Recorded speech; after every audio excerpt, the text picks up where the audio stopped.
What's up, YouTube? Snake Cartel here, and today we got why I prefer snakes over people. And we're gonna do this as we're feeding my boy. I don't know, this mouse looks kind of nasty. I don't like this brand from PetSmart. I notice when they get like too nasty looking like this, because I've had this happen with my other snakes. They tend to not want these, but yeah, like he looks like he's kind of interested, but I don't know. I'll just get him another one, guys. I was gonna have this as like a feeding video as well, but these rats get too damn nasty.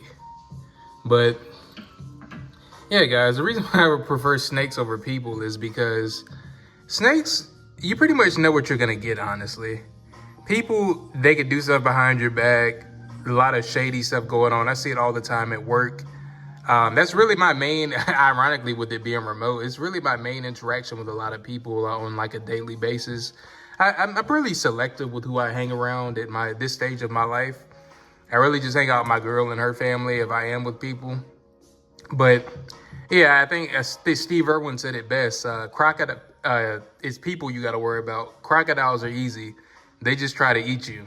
The people, they try to be your friend first, and I find that very relatable. I got so many different stories of, just bad experiences with people, and I'm sure you guys do as well. But there's also good people out. There's always going to be, good and bad in the world. So, I gotta definitely add that in as well.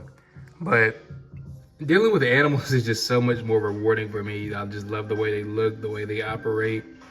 People, people can be draining, guys. I love waking up looking forward to caring for my pets. Work, not so much, or just dealing with people in general, but I am trying to work on that as well. I feel like I've gotten better with that as I've been in Vegas. When I lived in New Mexico, I was just so isolated down there. It really made me kind of weary of people in a lot of ways, and I really had to kind of work to overcome that because my other job was remote as well, but that on top of being in another state where I also didn't know anybody, and there really wasn't any young people there, it was more of a retirement area. It really amplified that isolated feel. So whenever I did start to be around people, it was just kind of foreign to me and very nerve-wracking in a lot of ways. And for those of you that don't know, that's when I initially started this channel when I moved to New Mexico. It was a great outlet for me to just kind of, speak and get things off my chest since I really didn't have anybody around me. So that's why I'm glad I'm starting the YouTube back up now, because it really gives me something to look forward to. I really do enjoy making these videos and kind of giving you guys real talk. I feel like there's enough of these the care videos and the typical reptile videos that are out there, which there's nothing wrong with those. I feel like they're definitely helpful. I've definitely learned a great deal from them, but they I don't know, that stuff can get redundant. I mean, how many of those videos can I really make after a while? So that's why I like really talking about real life topics, work stuff, dealing with people, the good and bad in life. I feel like that's much more long lasting and evergreen, especially as far as YouTube goes. I feel like it's always good to have something that makes you feel fulfilled. I would encourage anybody to kind of explore and see what their interests are to kind of get that feeling, because day to day, most of us have jobs like typical 9-to-5s, and although it may pay well depending on your situation, or maybe it doesn't, even if it does, in my case, it's very, mundane, monotonous stuff. Is, dealing with reports and people you could care less about, or, just a lot of stuff that you really have no interest in. I prefer to do things like this where, whether I'm making money off of it or not, I definitely enjoy working with animals. And I've always been like that. I feel like that's probably part of my life path, guys. It's always been something I've been involved with as a kid.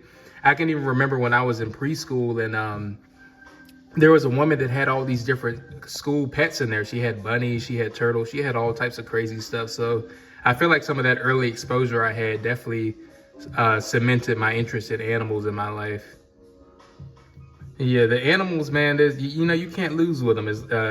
Some of them, maybe if you keep some pretty dangerous stuff, there's obviously a danger factor there. But I don't know, I feel like even if you got a cobra, still doesn't amount to people, guys. I'll get into these stories in greater detail later on, but guys, I've been robbed, lied on, what else? Just basic stuff. And it's always come from people that I was cool with at first. And some of that was, a lot of that was when I was younger. So that's why discernment is definitely key in life. Anybody watching this, especially my younger folks, you definitely want to develop that discernment as early as you can. And some things just come from experience. I mean, I would have never learned the lessons I know now if I didn't go through certain things in life. So, it just comes with the game, no pain, no gain. Pain is how you gain wisdom, guys, unfortunately. To dive more into the the people aspect, just a little tidbit from my life, guys. I remember when I moved into my first apartment by myself, I had the nastiest roommates. And the way these apartments were set up, they were, originally student apartments. I mean, they still were, but you didn't have to be a student to live there. So anybody could live there, and the rent was $500, just to give you guys context. So it was the hood. And that was when I had just got out of my legal situation way back when, and I had got kicked out of school, and that was definitely a life lesson for me. And fortunately, I was able to overcome that and get that expunged from my record. So that was part of me, on my self-improvement tip, trying to, get my own place, just building better habits for myself. And dude, I had the nastiest roommates. They were brothers actually. And I ended up moving out of that unit because, just for that reason. Apparently others did as well. I got that info from the leasing office, but they used to fight all the time. And mind you, these were brothers. They used to fight. We had one roommate that moved in. I remember him breaking it up. I'm not gonna lie, guys. I just minded my own business. I didn't really care for them too much. They were, you could tell and I always say that, like, when you see people like in these nasty environments, and you could even say with the way people, I know this sounds bad, but the way people look sometimes, like the way people carry themselves. Sorry, that my alarm went off and it made the video shut off. That always that always kind of pisses me off. But yeah, but the way they carry themselves, you can really tell what people have going on inside by their external reality. I always say that if somebody lives in a super nasty environment, like if they're hoarding, if they're not taking care of their appearance, it kind of shows you what's going on inside them mentally and spiritually. And I know this for personally, I've never been like a hoarder or anything, but I remember when I lived in New Mexico, it was very depressing after a while, just realizing I was so isolated. There was nothing to do out there. And I'm not gonna lie, I want to be open about this just in case anybody's going through it, but man, my hygiene definitely went down. Like, your boy wasn't showering regularly, wasn't brushing my teeth like I should. Thank God I didn't get, it was a miracle I didn't get any cavities from that. But yeah, man, just for anybody that's going through that right now, I definitely know how it is. So I always say hard times don't last, tough people do. And everything is transitory in life. So if you're going through a rough time right now, there's always light at the end of the tunnel. I'm definitely, even though I have my I have my gripes about what's going on in my life currently, I still got to be thankful because I'm definitely in a much better headspace than I was when I was in New Mexico.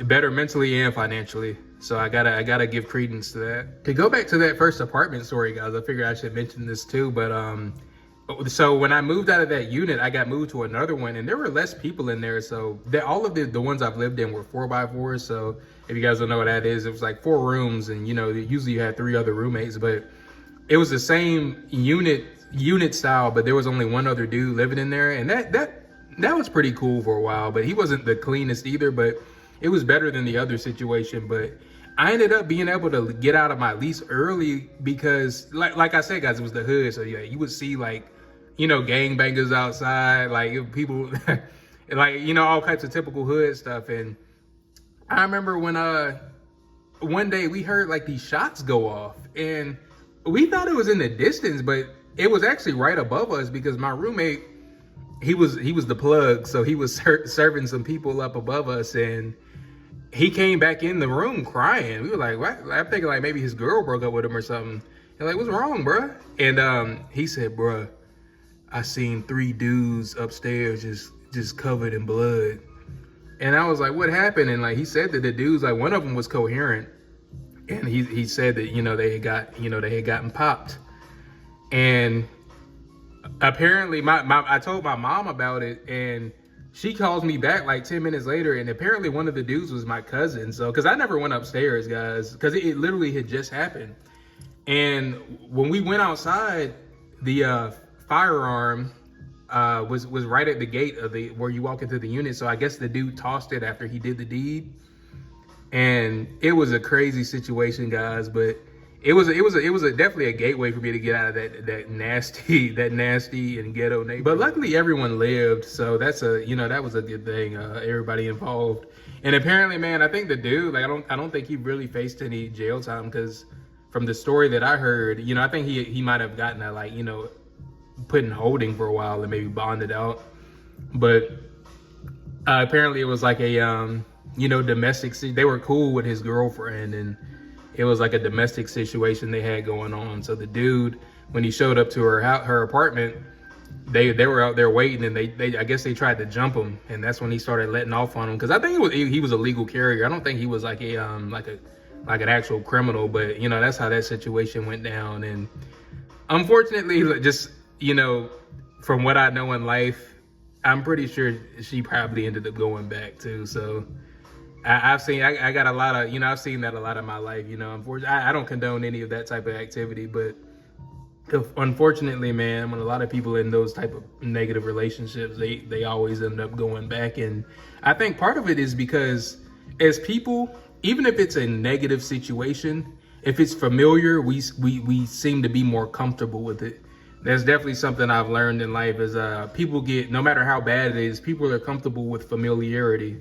So I forgot the analogy, man, but I'm sure you guys have seen that in life. It's like people, they only know what they know, and anything different, even if it's better, it tends to scare them. So I've seen this a lot in like a lot of different aspects of life, especially when it comes to diet. I always try to, encourage people to eat healthier, but they don't like it. And a lot of things we like in life, we really like it because we've been conditioned. And we grew up with it.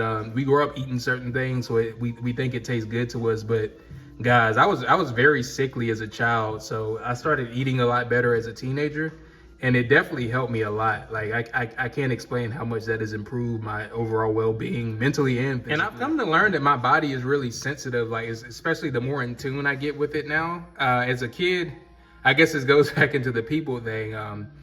I didn't realize it at the time, but like a lot of the, I was eating a lot of junk food, and it showed in my skin. So imagine in middle school, I had like this big red, it started off like red, but then it turned green. We didn't know what it was. I ended up having to get it surgically removed. And when we got a final analysis, it ended up being like, they said ingrown hairs. I don't know how that happened, or even if that's true, I don't know if they were just giving us a runaround, but I did get it surgically removed. And your boy had definitely developed some tough skin over that time, because you can already, there was middle school, guys, so people came with the jokes, people calling me Rudolph. And it really did hurt my confidence a lot, especially in those formative years. It definitely hurt my confidence a great deal. And, I feel more comfortable talking about it now as an adult, but that's definitely something I kind of forgot about for the longest. But when I think about it, it really did make me feel less confident, especially with, trying to talk to girls at that age. I was, I know I got this big bump on my nose, but it's just, I feel like it's all part of, my life journey. I look at everything like pain, good as well as painful, as part of the learning process. And I feel like it was necessary for me to go through that, because you just knowing how that type of stuff feels, it just makes me never want to, I've never been the type to want to tear people down or make people feel down on themselves. Even now, I always try to be uplifting in the videos. Even when I'm venting a little bit, I do this just to relate to people. And I know some people, they just don't feel heard in life, and they just need some type of outlet. And I always try to do the best I can to make people feel good about themselves. And just to always want to be a motivator, and just remind you, if you're going through a hard time, like I said, you got the power to change it around. But there were a lot of things I learned though over the years, man. I feel like it was part of my environment too. I remember when I was a kid, when I was a teenager, man. I used to have really long dreads, and when I ended up getting in trouble, that's actually what prompted me to cut them, so I could kind of look better throughout that whole trial process. And I'm definitely glad I did it. It's another one of those things that You know, you don't do things unless you're forced. And it really did help my image. And I actually like how I look with the short hair. Unfortunately, your boy is losing it up top. So I used to have some mean 360 waves when I first cut the dreads, but I could even see it back then that it was getting a little thin. But unfortunately, it's hereditary. But, you know, your boy might try to, you know, the minoxidil a little bit, see how that does. But yeah, it was. I remember when I actually went to college. That's when I really started learning that I actually joined this organization, and they did like all sorts of community service work, and they were really clean cut dudes, and that's what really made me try to clean it up a little bit. Even when I had the dreads, I used to, you know, get the hairline cleaned up a little bit in my face. Sorry guys, the camera cut off again. I had to delete some videos for storage, but yeah, I used to look a lot more scruffy back then. But you know, being around a different crowd really. It really made me evolve and look at myself, because you don't want to be looking like the most craziest looking dude in the circle. So I used to look borderline homeless in some of my old pictures. But it's all like, that's why I always promote getting around, you know, positive people that force you to elevate in life and challenge you. And that's definitely been something that I'm very mindful of today. I just don't hang out with anybody. And if I am around people, I really gotta vet them, because just like the topic of this video, I prefer animals over people for a reason. I think anybody watching me probably does as well. But I know I've been rambling a little bit, guys. Want to get some content out for you all, and just got back from a walk in the park to kind of clear my head. But thanks for watching, guys. Hope you guys got something out of it. Let me know your thoughts in the comments. Like, comment, subscribe, hype the video, please, to get me in the algorithm. Snake Cartel out. Have a great start of the week, guys. Peace.